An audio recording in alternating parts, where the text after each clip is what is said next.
Không phải là xa đâu, mày khỏe cứ bay được thôi, cái này không nói là cao. Đình nhìn một trọng tài vào sân thôi.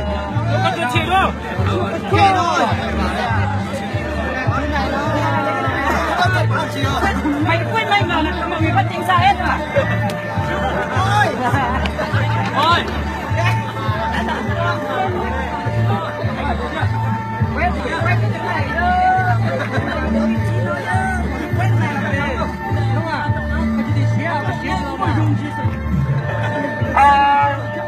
Với một hiệp đấu chỉ được nghỉ 50 giây thôi, chưa được 1 phút. Còn sau một trận đấu nếu mà thắng mà đến cái trận người thứ hai thì được nghỉ 2 phút.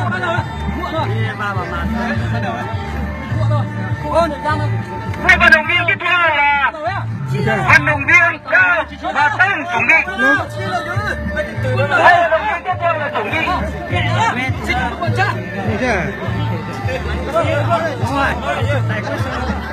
Hả? Xuống luôn này.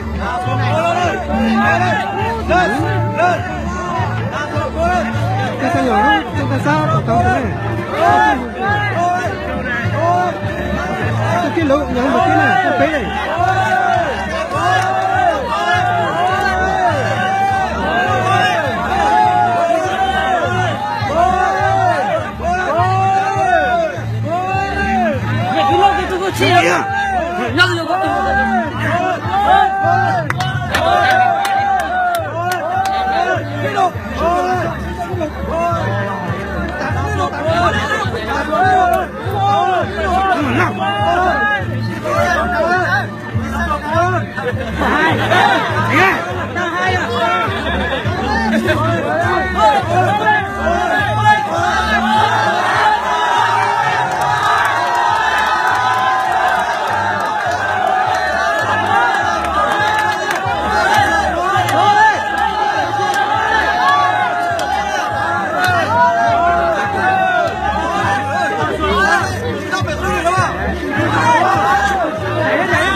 Đồng chí vận động viên Cao và đồng chí Tông đẩy là như này.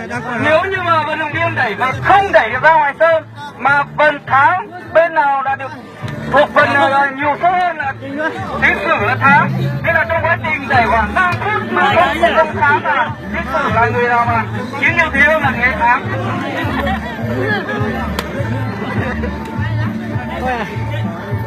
Mà nằm đây. Các đồng chí vận động viên là chuẩn bị vào nào? Tôi bây giờ mới chuẩn bị nhỉ? Nhanh nhanh thấy đồng chí em thắng.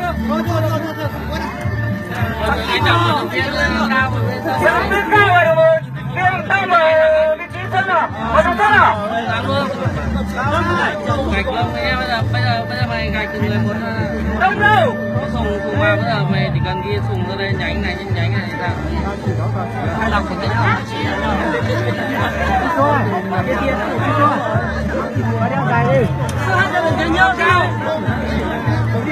Cao là tổng.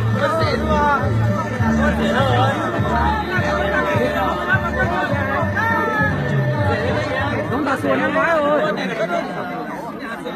chúc mừng người nói. Chào đi, tập trung vào. Công chí trọng tài ra ngoài sân này. Trọng tài trong sân nó quá.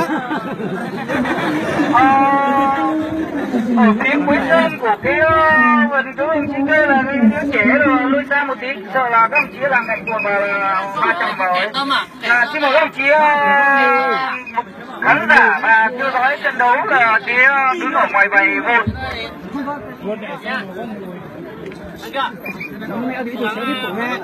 Nó này dọc con như cùng đậu hư à. Ai mà có gì đó rất là thích thua.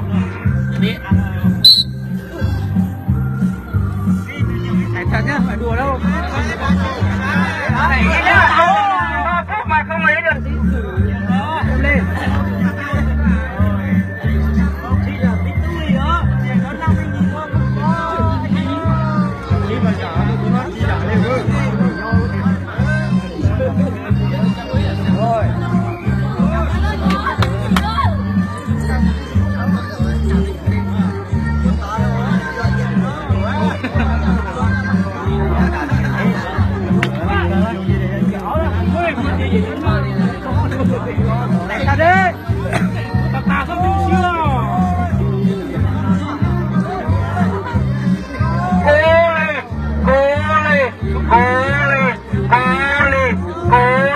Không đẩy là thua đấy, không đẩy là thua đấy, cố lên, bỏ chân ra chung. Chưa. Còn một tí nữa rồi, một tay nữa rồi. Đi rồi.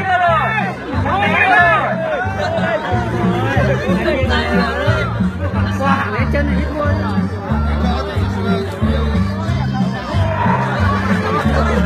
Nhanh, còn một tí nữa. Nếu mà không đẩy là xử thua đấy nhá. Nếu mà không đẩy là nó 5 phút là xử thua đấy. Xử thua mình chiến tiêu tí là thắng đấy.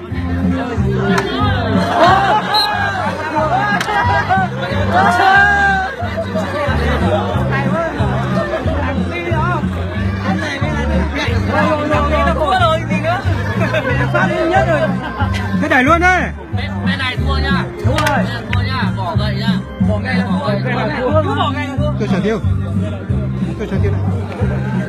Đấu trường mà đấy đấu trường nhỏ đấy.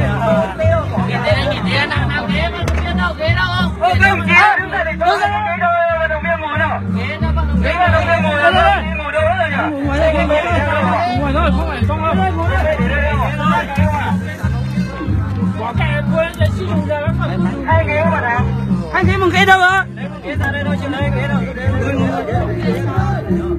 Em bảo đội cả khát chuẩn bị đến xua. Từ hô luôn cả khát chuẩn bị luôn. Luôn đi. Luôn đánh nhau ấy, ngồi đây. Ôi, cái đó nghỉ ở dưới nghỉ ở được vào 1 phút thôi. Bây giờ không, chị cố gắng đi. Cố gắng để về rất nhiều vận động viên. Mời 2 vận động viên vào.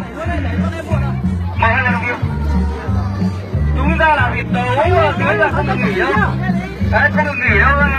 Nghỉ là rất là mất thời gian. Nghỉ là đánh trận thua trận, không nghỉ. Bỏ cái cặp sau chuẩn bị luôn vào sân luôn đấy.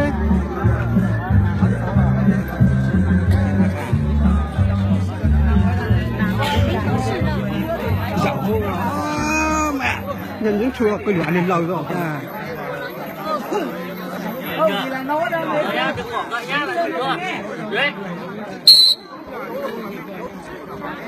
Cố lên. Nhau làm đi. Đúng rồi. Anh đứng cái này chừng. Đứng này cho mày hát. Lên bài kết nhớ.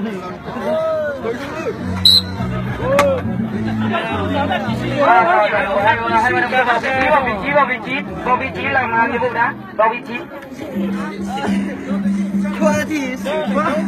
Hai vận động viên tiếp theo bắt đầu vào sân để thi đấu cá và đáy. Đánh cá và xin đôi chu. Làm gì xuống nào xuống hai vận động viên chuẩn bị.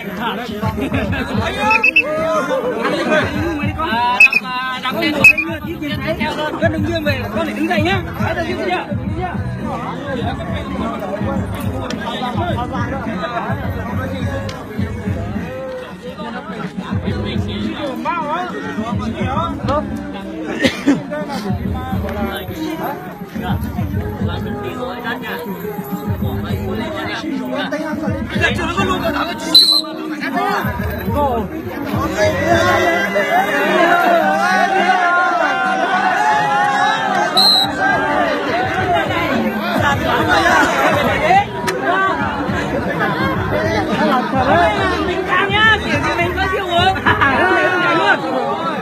Đẩy luôn đấy.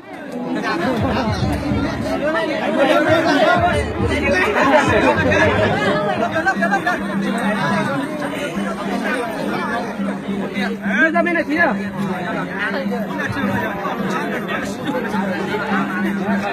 Kiểu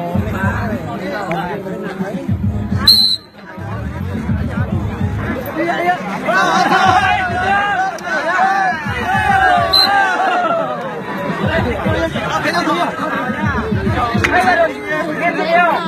Thua vàng, chơi vàng. Vàng ăn chưa? Vàng ăn vàng. Vào, vị trí nhiều.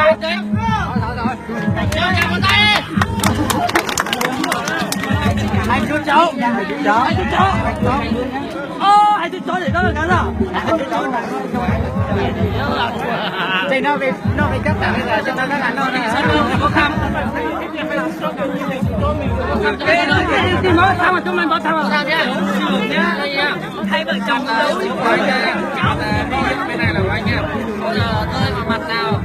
Bên mặt thì hai thì người trong sân mà đây hiểu anh đừng có để cái ý nghĩa. Có đó.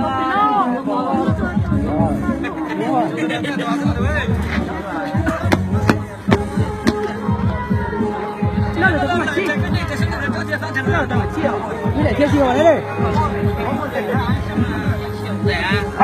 Các đội trưởng của các thôn chuẩn bị vận động viên kéo co lên sân làm sao cái túi đẩy gài này, cái cửa sổ để kéo co. Vận động viên kéo co nhá. Đó, các đội trưởng của các thôn tìm vận động viên của mình đi kéo co. Để đâu? Lấy kia được không? Nam và nữ, tất cả các vận động viên đều tập trung vào được không? Rẻ nó đây, rẻ nó là đâu? Cái rẻ mà đẩy gầy đâu? Hai vận động viên cầm cái rẻ đẩy gầy đâu? Rẻ các vận động viên tự hai đây nhá. Ban tổ chức không cứ hai cái đó. Ban tổ chức thì không chuẩn bị rẻ đâu. Đúng rồi, cái kia. Phải chưa chuẩn bị đấy. Nếu mà không chỉ có thuê thì không phải áo.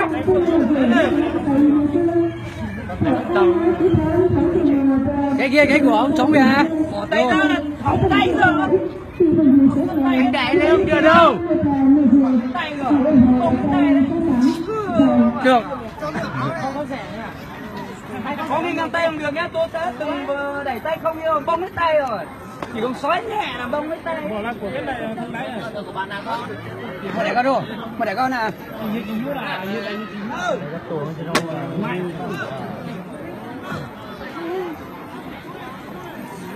Các vận động viên làm nhanh tí nhá, muộn giờ rồi, không có thời gian chờ đâu.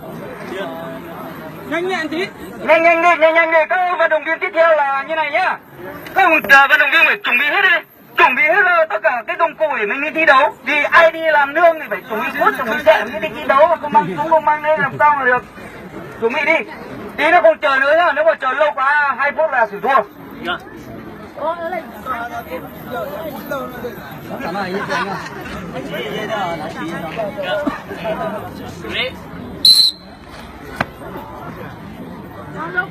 Đẩy đi. Đẩy đi.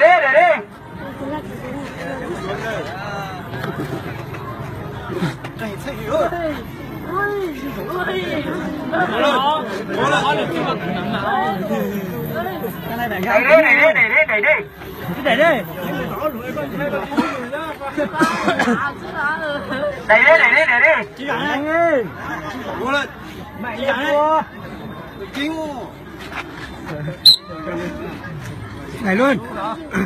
Đẩy luôn đây. Các vận động viên kéo co là ra làm sao, sơn làm sao để chuẩn bị kéo co nhá. Các đội trưởng của các thôn là chuẩn bị cho vận động viên mình đi kéo co. Kéo con nam hoặc nữ thì trọng tài quyết định là có chỉ nam hoặc nữ. Con này có vào thầy tiệc chị chút tẻ đưa mà có chỉ mà nhắn vào không xong hết tay luôn này. Đây đi. Không mơ được đâu mà. Mà cái thầy tim mà lấy đồng chắc tài chính đó. Đi đưa nhau. Thôi có thầy tim rồi cái về chính mình. có một chút gì đó. Đẩy đi, đẩy đi, đẩy. Đẩy đi.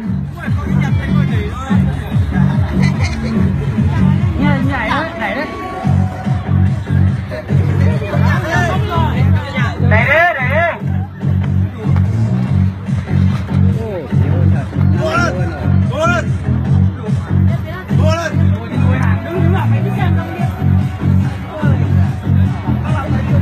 Đẩy đi, đẩy đi. Đẩy đi, đẩy đi, đẩy đi.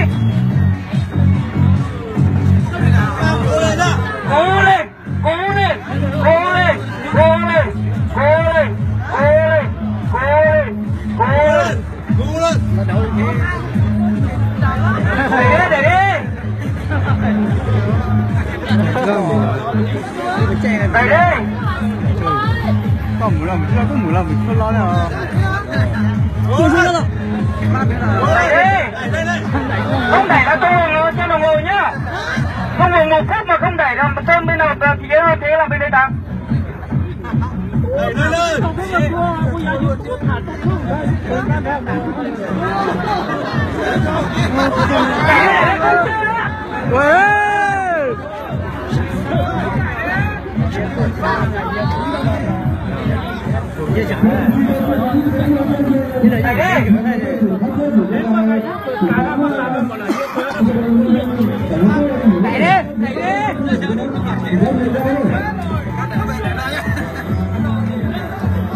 Đang một tí nữa.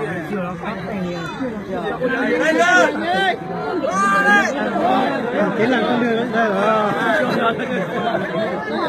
Ôi.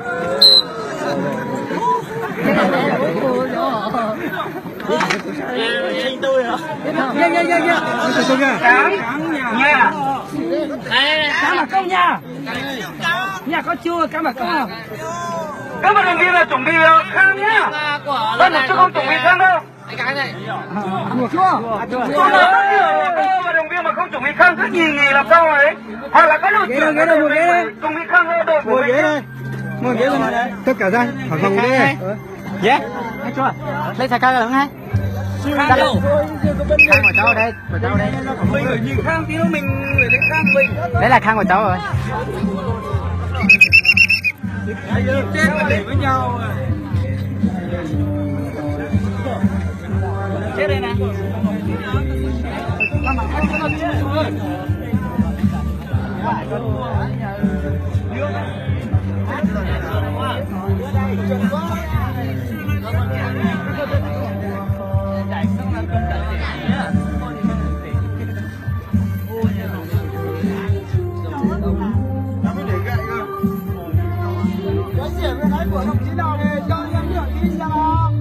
Sáng sớm nó mang về đâu, mai dậy nó cô nó mang về rồi á. Cho thuê rẻ đi. Các vận động viên phải tự trang bị cho mình chứ. Ban tổ chức làm sao mà trang bị cho các ông chí.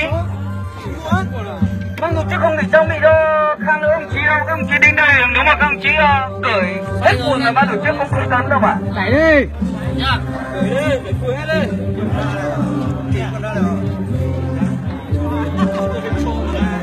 Các vận động viên là tiếp theo là vào đẩy là phải cởi áo cởi quần là phải nhanh nhé, không để mất thời gian quá. Vì là thực ra không cho biết còn rất nhiều môn thể thao còn phải thi đấu.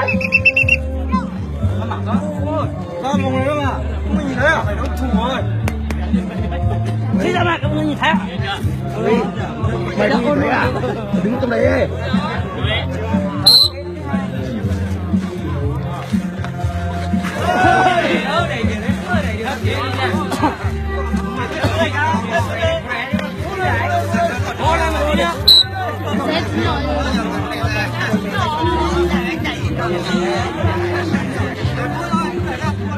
đấu luôn. Hai vận động viên tiếp theo chuẩn bị nhá. Lầu và thi là chuẩn bị nhá. Chuẩn bị khăn này, chuẩn bị giày rất đầy đủ không? Sau khi cái này xong hết phải vào đẩy.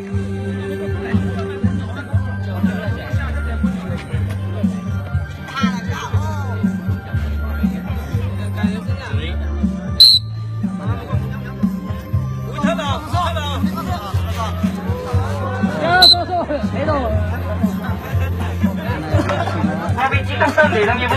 Cam vào vị trí, vào vị trí, vào vị trí. Đầu tiên vào vị trí chuẩn bị.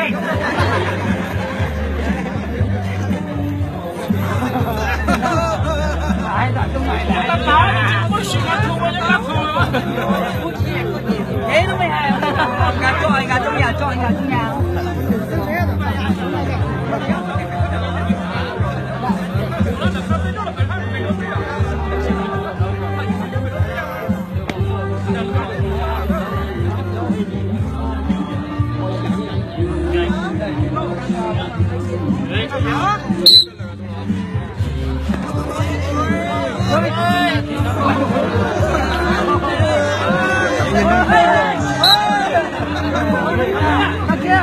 Làm được anh để đây.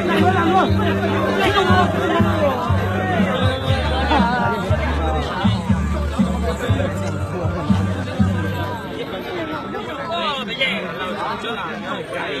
Đây sư đồ. Tập trung vào, không chỉ để gậy, tập trung vào không nghe ngoài.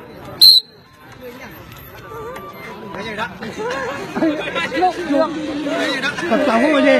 Rồi cả cái rồi. Hai vận động viên tiếp theo. Châu Chính Sao mới chạy? Hàng Á Châu, Hậu Chu, Hoàng Á Chính là cô.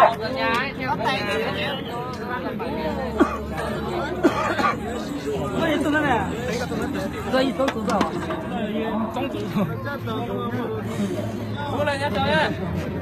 Cố lên nhá. Các vận động viên vùng 2 chuẩn bị nhá. Vận động viên vùng 2 là chậm tiếp theo là Hoàng Á Dùng và Thả Tông. Thả Tông rất xá. Tông ta chữ.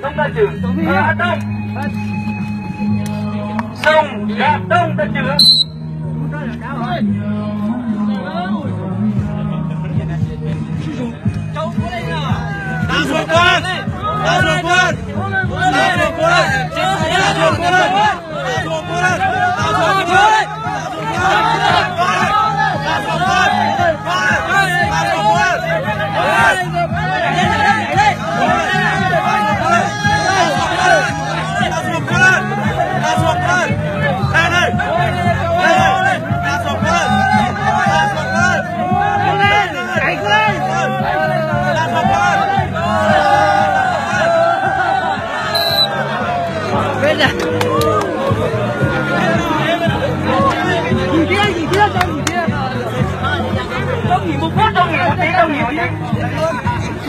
Đấu các hàng hóa. Nước còn mình để đây đấu luôn mà có nước là đấu luôn.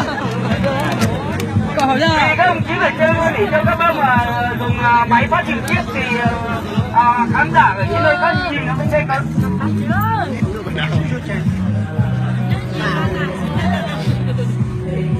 Rồi ơi. Sang năm mới rồi. Để đầu tư sang mới rồi mà. Lên phòng lấy rồi. Cái tao có gì tao nào? Nhà trường đấy. Để ý á, anh là khỏe lắm đấy. Đang với anh chạy khỏe đấy. Bác sĩ tuần xuống bác thấy gì đó, bác sĩ nó rất khiêm tuần xuống. Khi lớn tôi chính đó.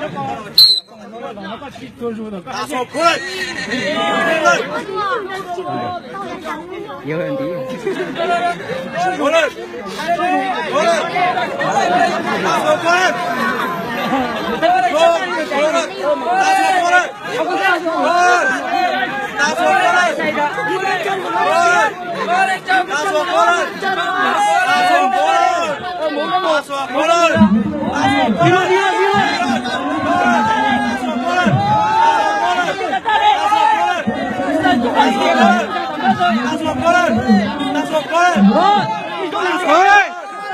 Không chỉnh cứu đấy. Miệng thể hiện Việc đấu của hai vận động viên này là vận động viên quốc gia nên đấu rất là ghê gớm.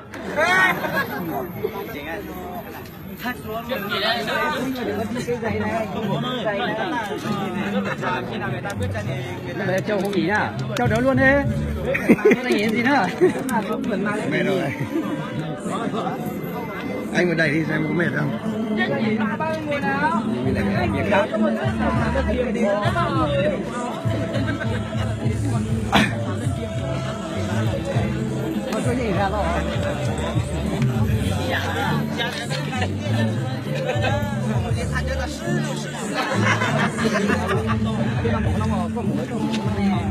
Là lâu nhá, chỉ mà thua thì lâu rồi đã, còn đẩy nhá. Lâu rồi Có về. Đấy. Hiệp ván đấu thứ 3 này chọn sân. Đúng rồi. Bây giờ bóng chọn sân. Chọn sân. Đứng dậy đây. Đấu luôn đi. Đứng dậy đi. Anh là bàn số nhé. Anh bàn số còn anh là bàn bên này nhé. Giờ tung bàn nào thì bên Được quyền chọn sân.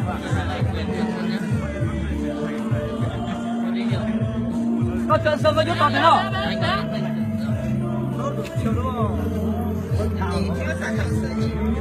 Đi ra cái mình đi sát. Thì đã có chung một rúi rồi.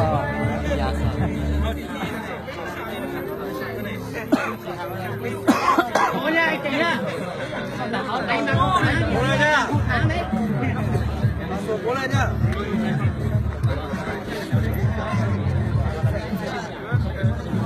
Vào nữa là có 3 thằng tàu xuôi được vào ngay đấy. Thua thì có chua có 3 thằng. Lùi một tí xuống.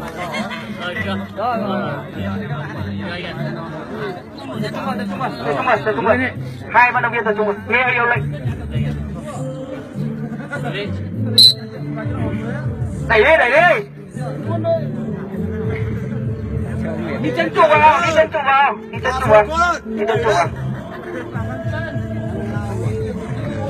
Xuống cố lên. Ôi, không sao, từ từ. Bình tĩnh lên, chỉnh cố lên. Mà lên. Cắt xuống. Mà lên nhỉ. Tí thôi. Cố lên, chỉ cố lên. Chịu tay rồi. Rồi. Chịu tay rồi. Bỏ lên. Cho bỏ lên.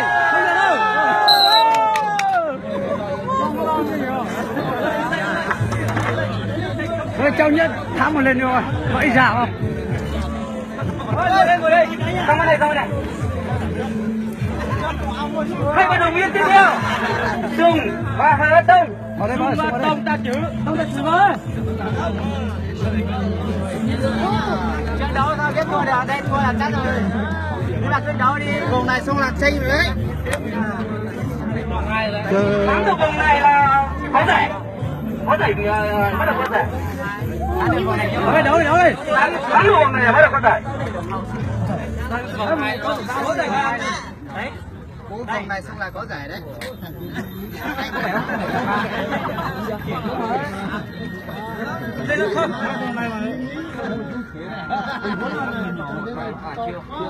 Chưa vào. Đúng phải tranh 34.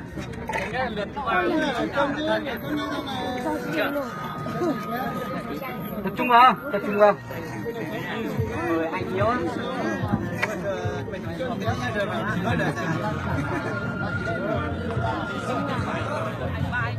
Bỏ tay ra hai cái thủ. Hai vận động viên tập trung vào. Nhìn nhiều lên rồi. Ta xuống cố lên. Đẩy đi.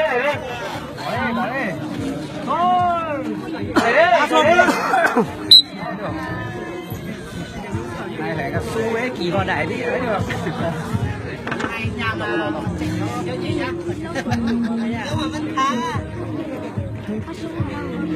Vào luôn đi. Đẩy đi.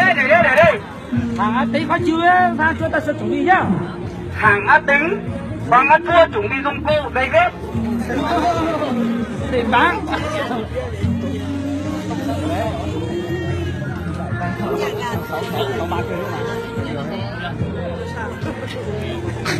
Anh như sao đấy? Hả? Đá xuống cố lên. Đá xuống cố lên. Đá xuống cố lên. Cố lên.